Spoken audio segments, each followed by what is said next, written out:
বাঘটার সামনে নীল আলোর মতো জ্বলে ওঠে। তারপর প্রকট হয় ওই দানবাকৃতি গোভূত। অনেক কাল আগেকার কথা, সুন্দরবনের একদম শেষ প্রান্তে মধুবনীপুর নামে এক গ্রাম ছিল। সেই গ্রামের মানুষেরা জঙ্গলে কাঠ কেটে নদীতে মাছ ধরে খুব কষ্টে জীবন কাটাতো। সেই গ্রামেই থাকতো গদাই জেলে। যখনই সে মাছ ধরতে যেত তার গরুর টুকটুকিকে সঙ্গে নিয়ে যেত। এমনই একদিন মাছ ধরার সময় খুব জোরে ঝড় ওঠে। ওহ, এই অসময়ে কি জোরে ঝড় উঠল রে বাবা। দাঁড়া টুকটুকি, আর একবার জালটা ফেলি, যা মাছ উঠবে তাই নিয়েই বাড়ি ফিরে যাব। দাঁড়া দাঁড়া। এই বলে গদাই পাড়ে দাঁড়িয়ে তার জাল নদীতে ফেলে। বাবা, জালে কি টান পড়েছে রে, মনে হয় খুব বড় মাছ। গদাই সমস্ত জোর লাগিয়ে তার জাল টেনে জলের উপরে তোলার চেষ্টা করে, কিন্তু হঠাৎ তার জালে আরও জোরে টান পড়ে আর সে সামলাতে না পেরে জলে পড়ে যায়। তখনই একটা বাঘ ওপারের জঙ্গল থেকে জলে ঝাঁপ দেয়।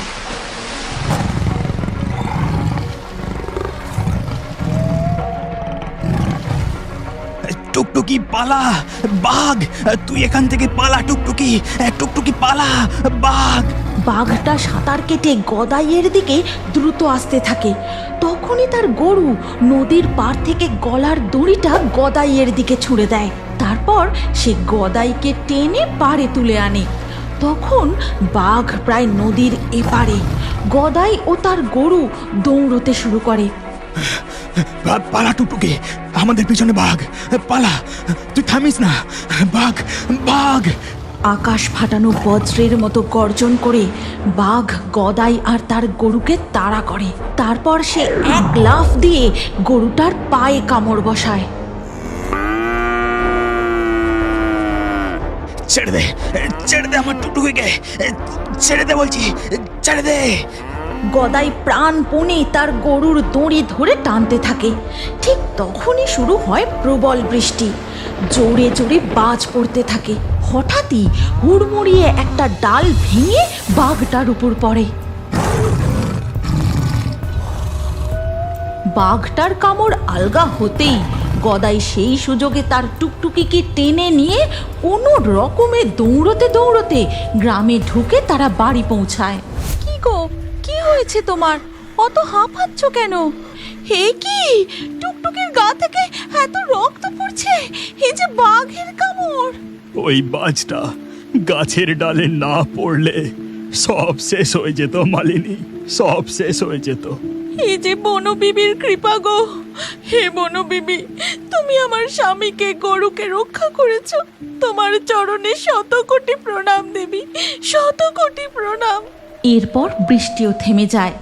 ওদিকে তখন জঙ্গলের মাটিতে যে 2-4 ফোঁটা গরুটার রক্ত ঝরে পড়েছিল, বাঘটা দাঁড়িয়ে বেশ কয়েকবার গন্ধটা শুঁকে জঙ্গলের গভীরে মিলিয়ে যায়।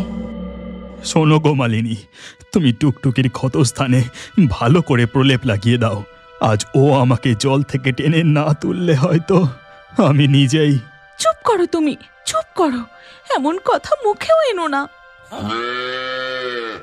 চিন্তা করিস না ননি, তোর মায়ের কিচ্ছু হয়নি। আমি আছি তো, তোর মা আবার তাড়াতাড়ি সুস্থ হয়ে উঠবে।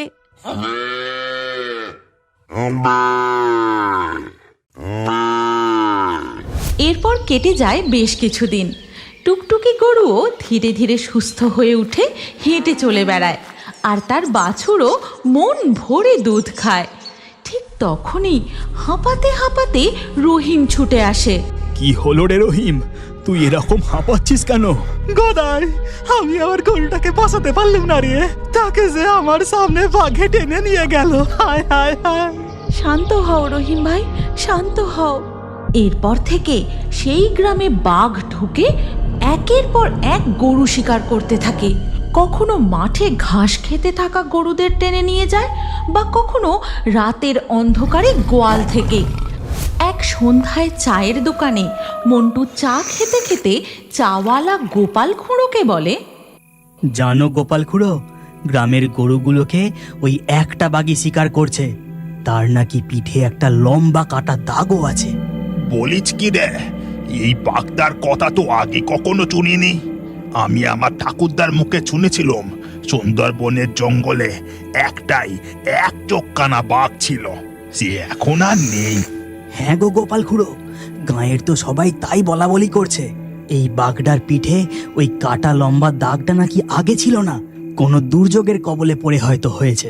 চায়ের দোকানে বসে মন্টুর কথা শুনে গদাই বুঝতে পারে যে ও আর অন্য কেউ না, সেদিনের ওই বাঘটা যার উপর ডাল ভেঙে পড়েছিল।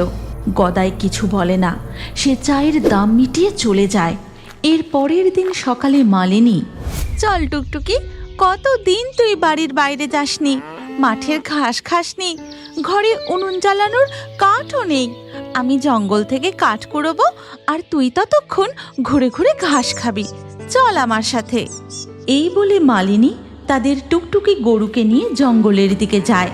তারপর তাকে এক জায়গায় ঘাস খেতে দিয়ে মালিনী জঙ্গলের একটু ভেতরে গিয়ে কাঠ কুড়োতে থাকে। ঠিক তখনই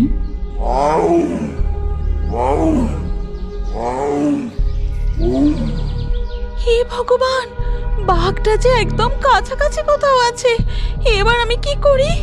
মালিনী ধীরে ধীরে হাঁটতে থাকে। ঠিক তখনই বাঘটা বন থেকে বেরিয়ে তার সামনে চলে আসে। মালিনী ভয়ে চিৎকার করে ওঠে, বাঘ, বাঘ, বাঁচাও, বাঘ! বাঘটা ধীরে ধীরে মালিনীর দিকে এগোতে থাকে। যেই না সে ঝাঁপিয়ে পড়তে যাবে, ঠিক সেই সময় টুকটুকি গরু বাঘটাকে তার শিং দিয়ে জোরে ধাক্কা মারে। টুকটুকি, তুই এখানে কেন এলি? তুই পালা টুকটুকি, তুই পালা!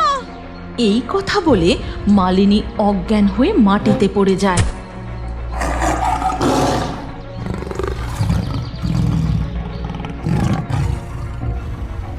গ্রামের পাশের জঙ্গলে বাঘের গর্জন শুনে বেশ কিছু গ্রামবাসী মশাল জ্বালিয়ে জঙ্গলে ঢুকে বাঘটাকে তাড়ানোর চেষ্টা করে। তারপর সেখানে গিয়ে দেখে, এ কি গো, এখানে যে মালিনী কাকিমা অজ্ঞান হয়ে পড়ে আছে। বাঘটা মনে হয় আমাদের দেখে ভয়ে পালিয়েছে। কিন্তু এই রক্তটা কিসের গো? জঙ্গলের দিকে চলে গেছে। মালিনী কাকিমার গায়ে তো একটা আঁচড়ের দাগও নেই। এরপর মালিনী যখন তার চোখ খোলে, সে তার বাড়ির বিছানায় শুয়ে। আমার টুকটুকি, আমার গরু, তুই কোথায় গেলি? সে বাড়ি ফিরেছে, তুমি তাকে খেতে দিয়েছো? শান্ত হও গিন্নি, টুকটুকি যে আর নেই, সে তোমাকে বাড়ি ফেরানোর জন্য নিজে চলে গেছে। এরপর কেটে যায় বেশ কিছুদিন। গ্রামের গরুর উপর বাঘের উপদ্রব একদম কমে যায়। এমনটা তো হবার কথা নয়, বাগদা নিশ্চয় কিছুতে ভয় পেয়েছে। হ্যাঁ কাকা, তুমি একদম ঠিক ধরেছ। গত পরশু দিনকার কথা, আমার গরুগুলো নদীর জলে নেমে মজা করে চান করছিল। আমি দূরে একটা গাছের নিচে বসেছিলাম। এমন সময়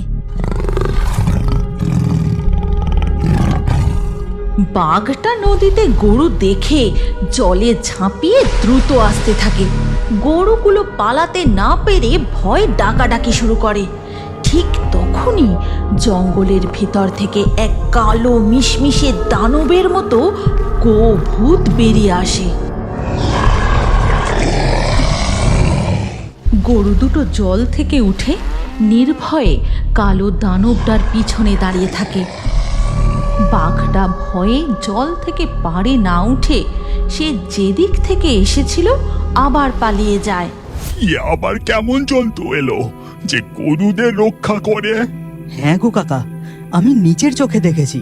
এরপর রাতে গোপাল খুড়ো তার দোকান বন্ধ করে বাড়ি ফেরার সময় দেখে একটা বাঘ চুপিসারে বলাইদের গোয়ালের দিকে এগোচ্ছে। ঠিক তখনই বাঘটার সামনে নীল আলোর মতো জ্বলে ওঠে। তারপর প্রকট হয় ওই দানবাকৃতি গোভূত। গোভূতটা বাঘটার দিকে এগোতেই বাঘটা ভয়ে দৌড়ে জঙ্গলের দিকে চলে যায়। মন্টু একদম ঠিক কথা বলেছিল। ওই গোপুত্রটা গ্রামের গরুগুলোকে রক্ষা করছে। এরপর থেকে আর কোনোদিনও মধুবনী গ্রামের আশেপাশে বাঘ দেখা যায়নি।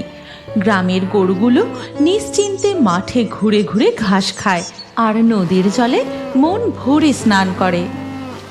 হয়তো আপনি জানেন না, আপনি যদি আমাদের গোপুতের কার্টুন চ্যানেলটি সাবস্ক্রাইব করে আপনার নাম কমেন্টে লেখেন, তাহলে আপনার নাম আমাদের কার্টুন ভিডিওতে দেখানো হয়। হ্যাঁ হ্যাঁ, সবাই জানে। এবার তুই চুপ কর, আমাকে নামগুলো বলতে দে। আজকের লাকি ড্রয়ে জেতা নামগুলি হলো ঋতু, মাহফুজ, নবিলা, কাসিম, সাইমন, সাথী, ফরিয়া, মেরিনা, তাহিন, বিষ্ণু, তাহিব, আফরিনা, জুঁই, আজিজ, বৃষ্টি।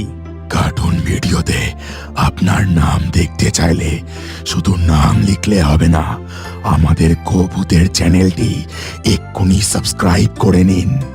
আর স্ক্রিনের উপরে আসা এই পরবর্তী ভিডিওটি চালিয়ে সেখানেও আপনার নাম কমেন্ট করতে পারেন। আজকে আমাদের এই গল্প এখানেই শেষ হলো। দেখা হচ্ছে পরবর্তী ভিডিওতে।